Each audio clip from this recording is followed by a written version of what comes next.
நம்ம ஜெயிச்சிட்டோம் மாறா, ஜெயிச்சிட்டோம். சில பேருக்கு சொந்த வீடுங்கிறது வாழ்றதுக்கு, ஆனா பல பேருக்கு சொந்த வீடுங்கிறது ஏளனம், அசிங்கம், அவமானம் இது எல்லாத்தையும் தாண்டி வாழ்ந்து காட்டுறதுக்கு. ஆம்பளை பிள்ளையோ பொம்பளை பிள்ளையோ பெத்த தாய் தகப்பனை சந்தோஷப்படுத்தணும், பெருமைப்படுத்தணும் அப்படிங்கிறதுக்காக உயிரை கொடுத்து உழைச்சி பாடுபடுற ஒவ்வொருத்தரும் வாழ்ந்து காட்டணும்.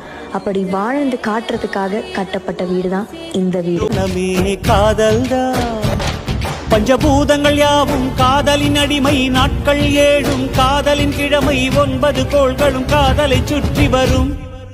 மரம் ஏற ஏணியை தந்தால் மலையில் ஏறி கொடியேற்றும், குண்டூசி கையில் தந்தால் கிணறே தோண்டிவிடும்.